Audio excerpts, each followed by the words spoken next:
Library থেকে বড় বড় পা ফেলে বের হয়ে যায় মেঘ। পেছনে ঘুরে একবারও আদ্রিয়ানের দিকে তাকায় না। এরপর সিঁড়ি দিয়ে নিচে নেমে চলে যায় তার ক্লাসরুমের দিকে। মাত্র ক্লাস শেষ করে টিচার ক্লাসরুম থেকে বের হয়েছে। সকল ছাত্রছাত্রী ব্যাগপত্র গুছিয়ে বাইরে করিডোরে আড্ডা দিতে চলে যায়। মেঘ তখন ক্লাসে প্রবেশ করে।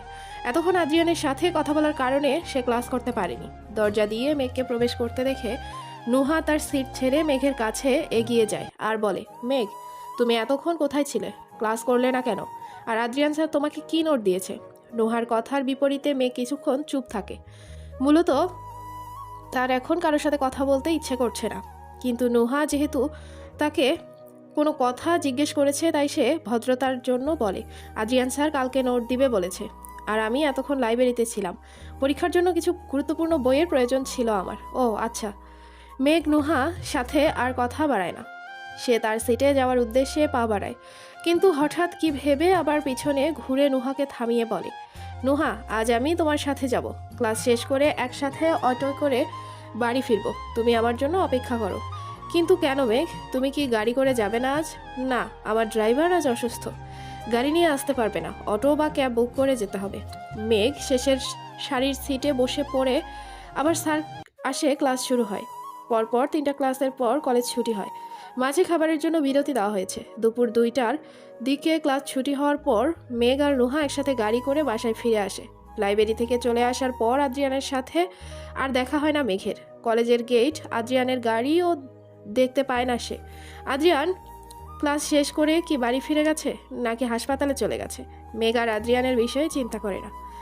বিকাল 3:30টার দিকে মেঘ বাসায় ফিরে আসে। এরপর সিঁড়ি দিয়ে উপরে উঠে যায়। কাজের লোক রুমে দুপুরের খাবার দিয়ে যায়। ওয়াশরুম থেকে গোসল করে এসে মেঘ খাবার খেয়ে নেয়। এরপর শরীর ভীষণ টায়ার্ড থাকায় মেঘ বিছানায় শুয়ে ঘুমিয়ে পড়ে। আমেরিকার নিউ ইয়র্ক সিটি প্রেসবিটিয়ার হাসপাতাল। আমেরিকার নিউ ইয়র্ক সিটির জনপ্রিয় হাসপাতাল প্রেসবিটিয়ার হাসপাতালের আইসিইউর কাছে হন্তদন্ত হয়ে ছুটে আসা আদ্রিয়ান। তখন ইরফান সাহেব চিন্তিত আর ভয়ার্ত শরীরে পায়চারি করছে, আর ডলি বেগম কেবিনের বাইরে থাকা টুলের উপর বসে চিৎকার করে কান্না করছে। আদ্রিয়ান আইসিইউর বাহিরে ডলি বেগম আর ইরফান সাহেবকে দেখে দ্রুত ছুটে আসে তাদের কাছে। আদ্রিয়ান যখন লাইব্রেরি থেকে বের হয়ে যায় তখন তাকে কেবিনের বসে মেঘের বলা প্রতিটা কথা ভাবছিল। তখন হঠাৎ তার ফোনে কল আসে। আদ্রিয়ান ফোন হাতে নিয়ে রিসিভ করার পর সে জিয়ার আত্মহত্যার কথা জানতে পারে।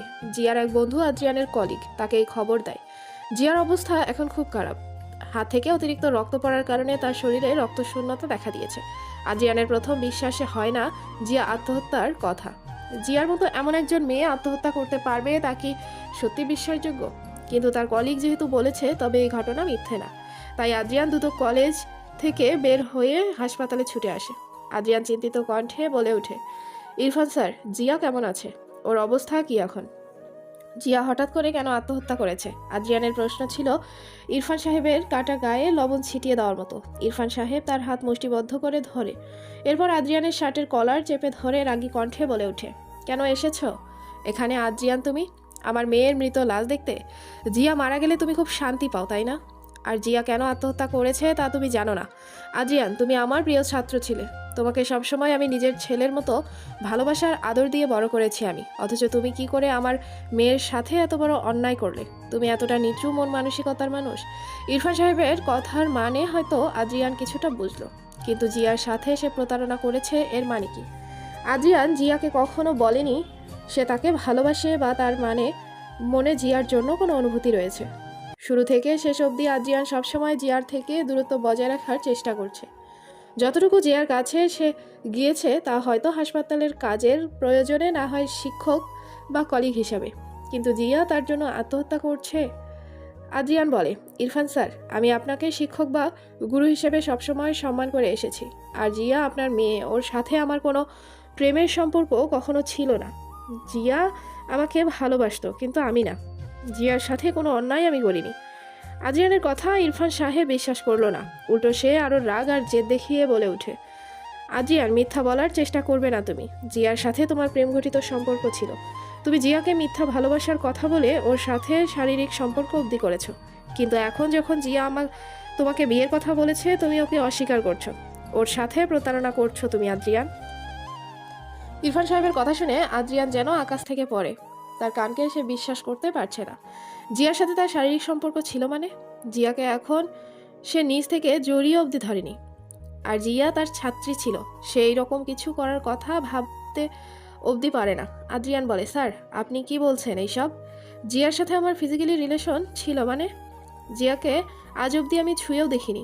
আপনার এই কথার কোনো ভিত্তি নাই, সম্পূর্ণ মিথ্যা কথা বলছেন আপনি। জিয়াকে কখনো ভালোবাসিনি আমি, আর না ওর সাথে কোনো প্রকার অবৈধ সম্পর্ক ছিল আমার।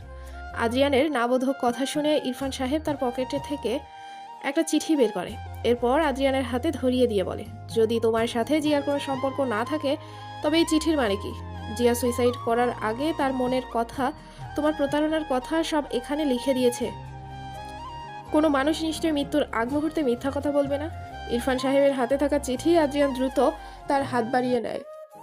এরপর তা খুলে পড়তে থাকে, যেখানে স্পষ্ট লেখা ছিল জিয়া আর তার প্রেম ছিল, তাদের শারীরিক সম্পর্ক ছিল। আদ্রিয়ানকে যখন জিয়ার বিয়ের কথা বলে তখন আদ্রিয়ান তার সাথে প্রতারণা করে। এই সব কথা জিয়া আত্মহত্যা করার আগে লিখে রেখে দিয়েছে। চিঠির একটা কথাও সত্যি না, তা আদ্রিয়ান জানে। কিন্তু জিয়া এমনটা কেন করলো? এটা জিয়ার কোনো নতুন পরিকল্পনা নয় তো? জিয়া ঠিক কতটা পাগল আর উন্মাদ তার জন্য তা সে জানে। কিন্তু তাই বলে জিয়া এমন আত্মহত্যা করে আদ্রিয়ানকে ফাঁসিয়ে দিবে তা ভাবতে পারিনি। রাতে পড়ার টেবিলে বসে আছে মেঘ। টেবিলে থাকা বইয়ের পৃষ্ঠা জানালা দিয়ে আসা উষ্ণ বাতাসে বারবার শব্দ করছে। যদিও এই বিষয়ে মেঘের কোনো খেয়াল নেই। তার মন এখনও দুপুরের লাইব্রেরিতে থাকা ঘটনার মধ্যে সীমাবদ্ধ। মেঘের যে এখন কি করা উচিত? আদ্রিয়ানকে কি সত্যি সে তার পরিচয় দিয়ে দিবে যে সে মালিহা? যদিও লাইব্রেরিতে থাকা অবস্থায় মেঘ আদ্রিয়ানকে তার কথার মাধ্যমে বুঝিয়ে দিয়েছে সেই মালিহা, কিন্তু এখনও পরিষ্কার করে কিছু বলেনি। আচ্ছা, আদ্রিয়ান যদি মেঘের আসল পরিচয় জানে তখন সে কি করবে? আদ্রিয়ান কি খুশি হবে, না মেঘের সাথে রাগ করবে? আদ্রিয়ান যদি চায় মেঘের সাথে সংসার করতে, শেষবারের মতো একটা সুযোগ দিতে, মেঘ কি তাকে দিয়ে দিবে? না, কখনো দিবে না। 9 বছর ধরে সহ্য করার শত কষ্ট আর যন্ত্রণা এত দ্রুত মেঘ ভুলে যাবে না। তবে কি 1 মাস পর মেঘের উচিত আদ্রিয়ানকে ডিভোর্স দিয়ে তার উপর প্রতিশোধ নেওয়া? অবশ্যই উচিত। আদ্রিয়ান শাস্তি স্বরূপ এইটুকু কষ্ট তার প্রাপ্য। তাছাড়া মেঘের এখন আর কোনো ইচ্ছা নাই আদ্রিয়ানের সাথে সংসার করার। মেঘ এখন শুধু তার পড়াশোনার উপর মনোযোগ দিতে চায়। বিয়ে নামক এই মিথ্যা বন্ধন তার গলার ফাঁস হয়ে দাঁড়িয়ে আছে, যা দেখে তার মুক্তি চায়। কিন্তু ডিভোর্সের আগে সে আদ্রিয়ানকে তার পরিচয় দিয়ে দিতে চায়, যাতে ভবিষ্যতে মেঘের ওপর কোনো দোষ না আসে। রাতে আদ্রিয়ান বাড়ি ফিরলে মেঘ তাকে এই কথা বলবে। মেঘ সিদ্ধান্ত নেয় অবশ্যই বলবে। মেঘ কথাগুলো ভাবতে থাকে, তখন হঠাৎ তার ফোনে মেসেজ আসার শব্দে তার ঘোর কাটে। মেঘ ফোনে হাত দিয়ে দেখে নুহা তাকে মেডিকেল ম্যানেজারের গ্রুপে অ্যাড করছে। মেঘ সকলের সাথে পরিচয় হওয়ার জন্য গ্রুপে যায়, কিন্তু গ্রুপের মেসেজ দেখে সে অবাক হয়। গ্রুপে সকল ছাত্রছাত্রী জিয়ার আত্মহত্যার বিষয়ের কথা বলছিল। জিয়ার সাথে ডক্টর আদ্রিয়ান রেদওয়ানের সম্পর্ক ছিল, কিন্তু আদ্রিয়ান তার সাথে প্রতারণা করেছে বলে জিয়া সুইসাইড করেছে। মেঘ মেসেজগুলো পড়ে অবাক হয়ে বলে, কি জিয়া ম্যাম আত্মহত্যা করছে? তাও আবার আদ্রিয়ান স্যারের জন্য?